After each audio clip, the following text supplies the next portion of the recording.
साथियों नमस्कार। आज फिर मैं एक नई कहानी जो उपदेशात्मक भी है और प्रेरक भी है सुनाने के लिए जा रहा हूँ। इस कहानी का जो मूल उद्देश्य है वो है जैसी करनी वैसी भरनी। जो जैसा कर्म करेगा वैसा ही फल मिलेगा। साथियों कहानी को लास्ट तक देखें। कहानी बहुत ही अच्छी है, रोमांचक है। मित्रों एक दिन क्या हुआ,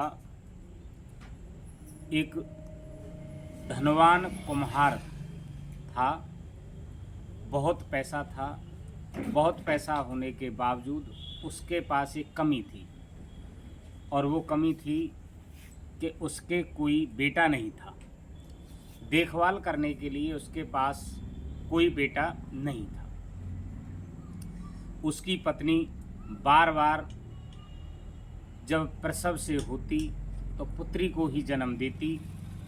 इस बात को लेकर के परिवारजन बहुत परेशान थे। इतने परेशान थे कि उस कुम्हार ने अपनी पत्नी को प्रताड़ित करना प्रारंभ कर दिया। समय की मार थी। धीरे धीरे समय गुजर रहा था। एक बार पत्नी पुनः गर्भवती हुई, और उस परिवार की परंपराएं थी कि जो प्रसव होता था वो मायके में होता था। तो पत्नी मायके जाने लगी रिवाज के अनुसार। नज़दीक समय था, तो जैसे ही वो पत्नी जा रही थी तो उस कुम्हार पति ने कहा कि इस बार बेटे को जन्म दे लेकर आना। यदि बेटी लेकर आई तो मैं आपको एक किसी व्यापारी को बेच दूंगा। पत्नी बेचारी मायके में चली गई। ईश्वर को जो मंजूर था वो होना ही था। जैसे ही उसने बच्चे को जन्म दिया तो इस बार भी उसने पुत्री को ही जन्म दिया। कहने का मतलब ये हुआ कि इस बार भी बेटी हुई। पत्नी पति की बात को ध्यान में रखते हुए बहुत डर गई, और उसने जैसे ही वो वहाँ से मायके चली तो रास्ते में एक नदी हुआ करती थी। उस नदी में एक मिट्टी का बर्तन लिया। उस मिट्टी के बर्तन में उस बेटी को, जो नवजात शिशु था, उसको रखा, ऊपर से ढक दिया और नदी में बहा दिया। से निकली और अपने मायके चली गई। मायके से सूचना भिजवा दी कि शिशु जो हुआ वो मर गया। समय धीरे धीरे बढ़ता गया। एक दिन बाद कोई धोबी उस नदी के किनारे कपड़े धो रहा था। जैसे ही वो कपड़ा धो रहा था तो उसको वो बर्तन दिखाई दिया जो उस कुम्हार की पत्नी ने नदी में छोड़ा था। बर्तन उस धोबी को दिखाई दिया। उसने तैर करके उस बर्तन को अपने हाथों से पकड़ लिया, पकड़ के किनारे पर लाया, और जैसे ही वो उस ढक्कन को खोलने लगा तो फिर यहाँ से फिर एक कहानी बदलाव लेती है। मित्रों कहानी को जरूर पूरा सुने, बहुत ही अच्छी रोमांचक कहानी है, लास्ट तक देखें। और मेरी बेटी का एक चैनल है, नाम है मेगा सिंह D2P। चैनल को अधिक से अधिक सब्सक्राइब करें, लाइक करें, शेयर करें, सपोर्ट करें, कमेंट करें। हुआ ये, जैसे ही वो धोबी उस ढक्कन को खोल रहा था, ऊपर से एक चील अपनी शिकार के लिए उस धोबी को देख रही थी। मादा चील थी, और जैसे ही उसने खोल के बच्ची को अपने हाथों में लिया, ले करके चील ने उसको अपने पंखों में ले करके बेटी को चील उड़ गई। पीपल का पेड़ था, वह पीपल के पेड़ पर ले जा करके उस बच्ची को रखा, और जैसे उसको अपने भोजन के लिए तैयार किया तो मादा चील के अंदर ममत्व भाव जाग उठा। ममता का भाव जाग गया कि मैं इस बच्ची को अब अपना भोजन नहीं बनाऊंगी, अपना शिकार नहीं बनाऊंगी और इसे मैं पाल पोस कर बड़ा करूंगी। मित्रों, जैसे जैसे उस बच्ची को पालने पोसने के लिए उस चील को जो भी कष्ट उठाने पड़े, वो उसने एक माता की तरह कष्ट उठाए। उसको जहाँ भी कुछ खाने के लिए मिलता, चील तुरंत उसको अपनी चोंच में भर करके पंखों में लेकर के पीपल के पेड़ पर लाती और उस बेटी को चुगाती। बेटी धीरे धीरे बड़ी होती गई, कोई खाने की चीज़ मिलती, कोई कपड़े पहनने के मिलते, सारी चीज़ों को लेकर के आती। एक दिन की बात, एक राजा की लड़की नदी के किनारे अपने गहनों को उतार करके नदी में नहा रही थी और जैसे ही वो नदी में नहा रही थी, चील वहाँ पहुँची तो उसने वहाँ पर चील ने उस लड़की के गहनों को अपनी चोंच में भर के पंखों में लेकर के पीपल के पेड़ पर लाई और अपनी बेटी को दे दिए। मित्रों, उसने उसके लालन पालन भरण पोषण में किसी प्रकार की कोई कमी नहीं होने दी। जिस तरीके से संसार में एक माता पिता अपनी बच्ची को पालते हैं, उस तरीके से चील ने उस बेटी को पाला। समय धीरे धीरे गुजरता जा रहा था। जैसे ही चील की बेटी 16 साल की हुई तो उसको चिंता सताने लगी, जैसे प्रत्येक माँ बाप को अपनी बेटी की चिंता सताने लगती है कि अब मैं मेरी बेटी को घर पर अकेला नहीं छोड़ूं। ठीक इसी तरीके से चील को भी चिंता सताने लगी। तो उसने अपना एक मार्क दिया कि बेटी, मैं अक्सर घर से बाहर रहती हूँ और जब भी आपको कोई परेशानी आए तो ये गाना है, इस गाने को तुम गुनगुना देना, गा देना और मैं जैसे ही इस आवाज़ को सुनूंगी मैं तुरंत आपके पास आ जाऊंगी और आपकी समस्या के लिए, हमेशा समस्या को ख़त्म करने के लिए प्रयासरत रहूंगी। मित्रों, यही होता था। जैसे ही उस बेटी पर कोई कष्ट होता तो वो उसको गाने को गुनगुनाती थी, जो पासवर्ड मान लिया था। आज के युग में जैसे मोबाइलों में पासवर्ड होते, प्रत्येक चीज़ में पासवर्ड होते हैं, उसी तरीके का वो पासवर्ड बन गया। समय बीतता गया। एक दिन एक सौदागर कहीं सौदा करके गुजर रहा था और उस पीपल के पेड़ के नीचे हारा थका हुआ था, पीपल के पेड़ की छांव के नीचे बैठ गया। और वो जैसे ही बैठा, उस दिन, देखो संयोग की बात थी मित्रों, कहानी को पूरा ध्यान से सुने। उस दिन एक संयोग की बात थी। उस दिन वो बेटी उसी समय अपने बालों को संभाल रही थी। जैसे ही बालों को संभाल रही थी तो एक बाल नीचे गिर गया, वो सौदागर के सिर पर आया। जैसे ही सौदागर ने वो बाल देखा तो वो उसको आश्चर्य हुआ कि इस पीपल के पेड़ में और घने जंगल में ये मनुष्य का बाल कहाँ से आया। तो जैसे ही ऊपर देखा तो उसको वो सुंदर रूपवती कन्या दिखाई दी। 16-17 साल की तकरीबन उम्र थी। बहुत ही सुंदर वो बेटी दिखाई दे रही थी। उसको देख करके सौदागर एक बार डर करके बोला कि आप एक राजकुमारी की तरह लग रही हो, लेकिन क्या आप राजकुमारी हैं या पिशाचनी हैं? पिशाचनी मतलब होता है राक्षसनी। आप राक्षस कुल से तो नहीं हैं। तो इस बात को सुनकर के उस चील की बेटी को डर लगने लगा कि ये मुझे कहीं कोई परेशानी खड़ा करेगा, इसलिए मुझे वो गाना गाना चाहिए जो पासवर्ड दे रखा था चील ने अपनी बेटी को। तो वो पासवर्ड प्रारंभ किया, मतलब चील की बेटी ने गाना गाया। तुरंत वो चील वहाँ पर आ गई। चील ने शांतिपूर्वक उस बेटी से अपनी समस्या सुनी कि बेटी बताइए क्या बात है। तो बेटी ने उस चील को बताया कि इस तरीके से ये आदमी हमारे बारे में बतला रहा था। सौदागर भी कम उम्र का व्यक्ति था और बहुत सुंदर युवक था। तो सुंदर युवक होने के नाते चील ने उस बेटी की शादी का प्रस्ताव उस सौदागर से रख दिया। मित्रों देखो, ये गंगा का आगमन होता है, भागीरथ के सिरपड़ी वाली बात हुई। सौदागर ने उस चील से कहा कि मैं आपकी बेटी से शादी तो कर लेता, लेकिन मेरे पहले से ही 7 रानियां हैं। मैं बहुत पैसे वाला हूँ, बहुत धनाढ्य हूँ, पैसे की कोई कमी नहीं है। मेरी 7 रानियां हैं और राजी खुशी रह रही हैं, लेकिन उसके बाद में भी मैं आपकी बेटी से शादी कर लूँगा, बशर्ते आपको और आपकी बेटी को कोई एतराज़ नहीं हो तो। चील ने कहा कि कहीं ऐसा तो नहीं है आपकी 7 रानियां कोई एतराज़ करें, कोई नाराज़गी व्यक्त करें कि उनको मैं मना लूँगा। तो चील और चील की बेटी दोनों सहमत हो गए।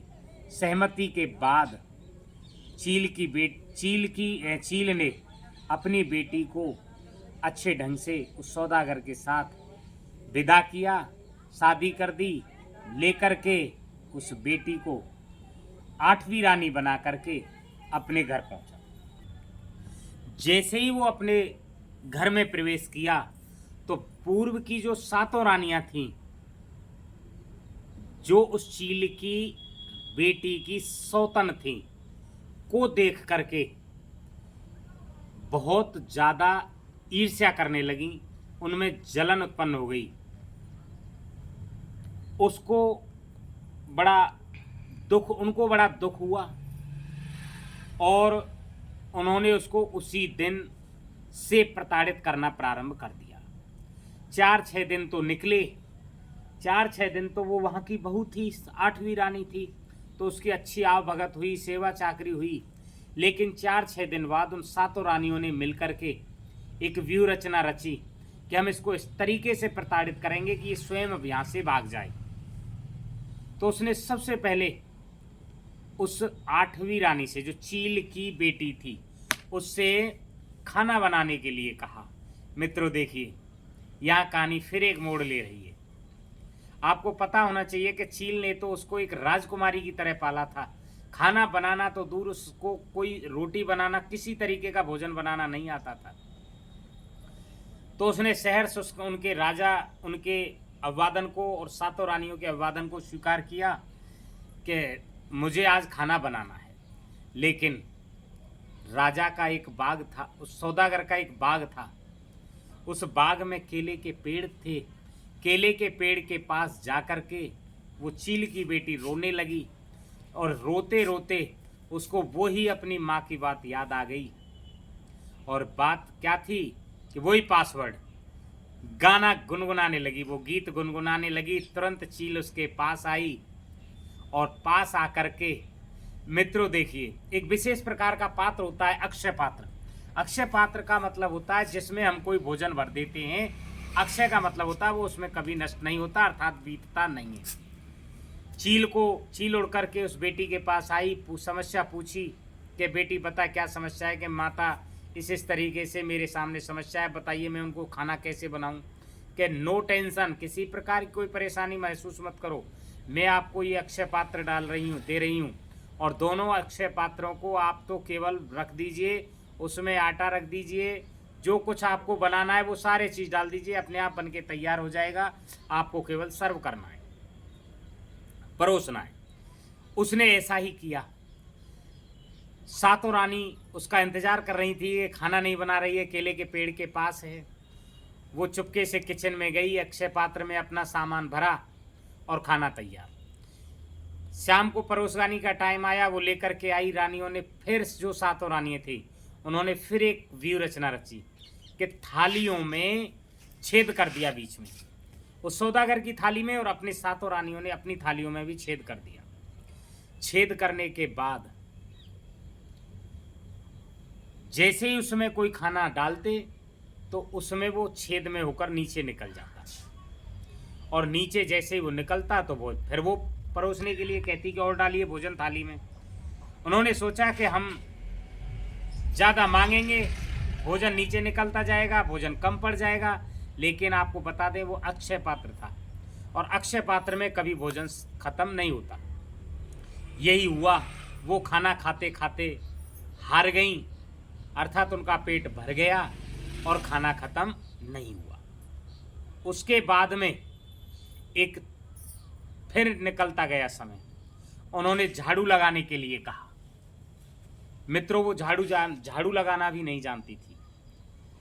तो इसी तरीके से फिर केले के पेड़ के पास गई और अपना पासवर्ड, वही गाना गीत गुनगुनाने लगी। चील माता फिर आई, उन्होंने कहा तुम तो झाड़ू को अपने हाथ में ले लीजिए, अपने आप में पूरे घर आंगन जो चौबारा है, कमरा है, वो अपने आप झड़ जाएंगे। और यही हुआ मित्रों, पूरा घर साफ हो गया। सौदागर का जो महल था वो पूरा साफ हो गया। इसको देख करके जो सौदागर था बहुत खुश हुआ। उसने दो बातें देखी परखी, खाना भी चील की लड़की ने अच्छा बनाया और सफाई भी अच्छी की। अब तो वो सौदागर उस चील की बेटी से और अधिक प्रेम करने लगा। जब ज़्यादा प्रेम करने लगा तो सातों रानियां उससे फिर जलन करने लगीं और उसको सौतन मान करके कष्ट फिर देने का विचार बनाया।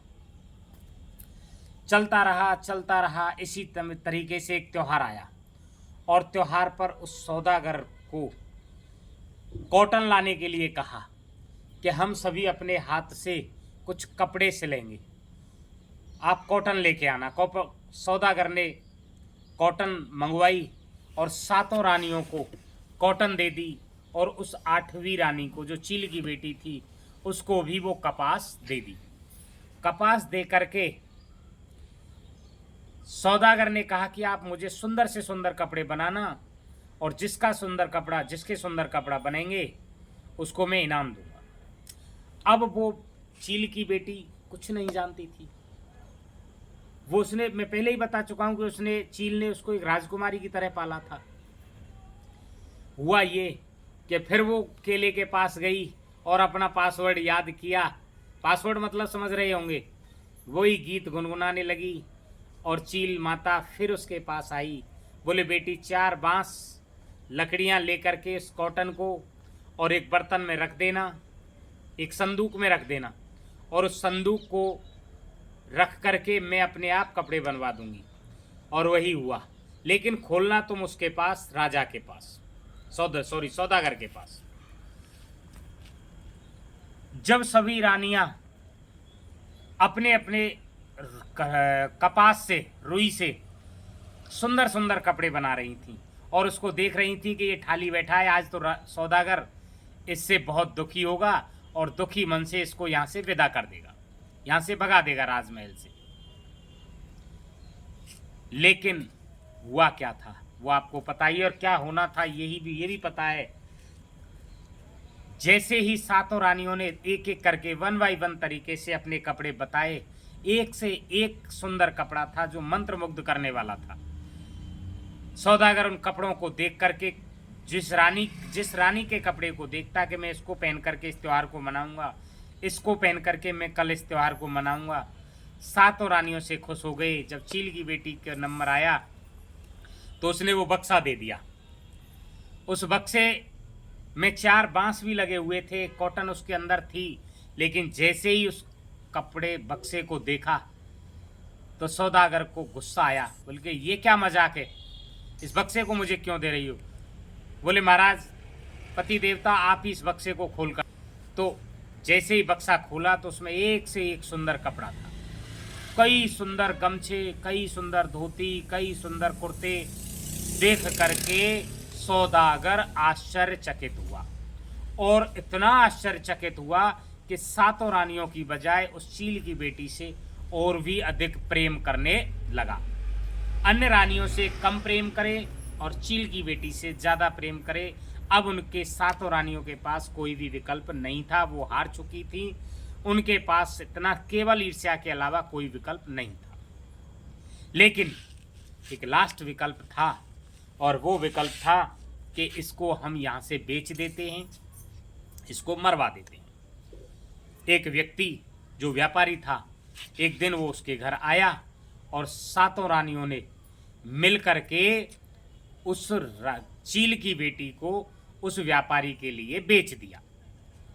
जैसे ही वो उसके पास उस चील की बेटी को विदा करने लगी तो उनसे ये कहकर कह दिया कि ये व्यापारी है, पड़ोस के गांव में रहता है और आप अपने सौंदर्य प्रसाधन का सामान इससे लेकर के शाम को घर को आ जाओ। सौंदर्य प्रसाधन का मतलब होता है कि कंघी, बाल संभालने के लिए तेल वगैरह और जो मुंह पर लगाते हैं, वो सौंदर्य प्रसाधन के साधनों को परचेज करने के लिए, खरीदने के लिए उसके पास भेज दिया।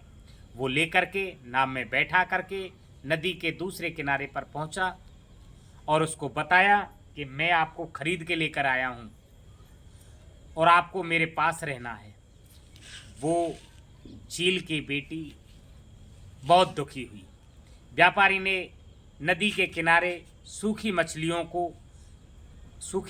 की रखवाली हेतु उसको बैठा दिया और जैसे ही वो चील की बेटी उन सूखी मछलियों की रखवाली कर रही थी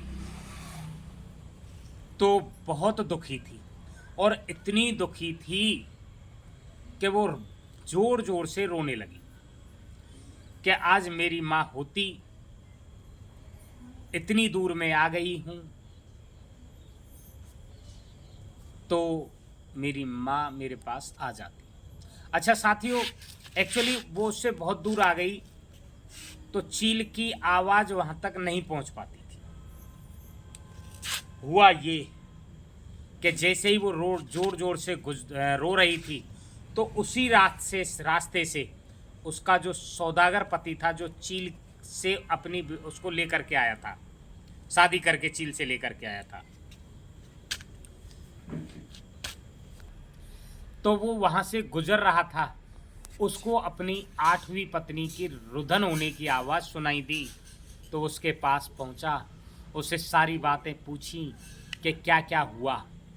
तो उसने अपनी पूरी व्यथा बता दी। एक बढ़िया से तरीके से नाव में बैठा करके और एक बॉक्स बनवाया, उसमें हवा के लिए, ऑक्सीजन के लिए उसको जगह छोड़ी और उसमें बैठा करके वापस उस 8वीं पत्नी को सौदागर अपने घर ले गया।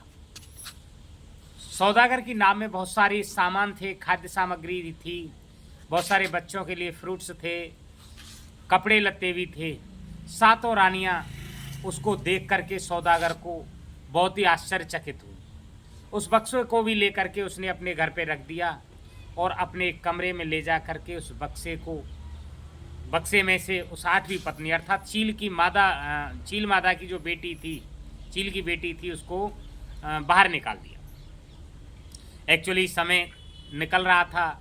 कुछ समय बाद उन्होंने 7 रानियों से चील की बेटी के बारे में पूछा और चील की बेटी के बारे में जैसे ही पूछा कि वो 8वीं रानी कहाँ है, तो उन्होंने कहा कि वो यहीं कहीं गई है और कुछ समय बाद आ जाएगी, हो सकता है वो अपनी मायके गई हो।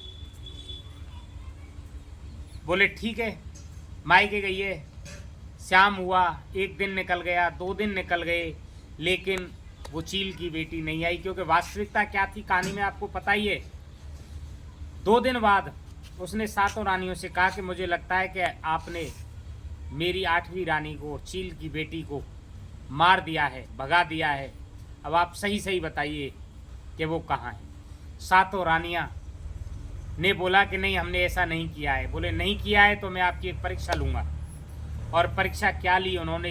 एक गहरा सा गड्ढा खोदा, कुएं नुमा, और कुएं की बराबर गहरा खोदा और उसके ऊपर सूत का धागे से एक रस्सी बनाई, सूत से एक रस्सी बनाई और उस रस्सी पर उस गड्ढे को पार करने के लिए कहा और कहा कि यदि जो ईमानदार है, जो सही है, जिसके कर्म अच्छे हैं, जिसने मेरी 8वीं रानी को परेशान नहीं किया है, वो इस रस्से से चल करके दूसरी तरफ पहुंच जाएगी और यदि वो उन्होंने परेशान किया है तो वो इस कुएं में ही गिर जाएगी। तो एक एक करके उस रस्सी से चल करके रानियां निकलने लगी और प्रत्येक रानी कुएं में गिरती गई। इस तरीके से 6 रानियां उस कुएं में गिर गई। जब 7वीं रानी का नंबर आया तो उसने सूत पर चल करके उस गड्ढे को पार कर दिया। पता है आपको क्या कारण रहा? वो 7वीं रानी क्यों बच गई? 7वीं रानी मित्रों इसलिए बच गई कि जिस दिन उस व्यापारी को उस चील की बेटी को बेचा गया था, उस दिन वो सातवीं रानी किचन में खाना बना रही थी। उसे इस घटना का बेचने का कोई पता नहीं था, अर्थात वो उसके बेचने में कोई लिप्तता नहीं। मित्रों, वो जो सातवीं रानी थी वो इसीलिए बच गई कि वो उनके इस कुकृत्य में संलिप्त नहीं थी।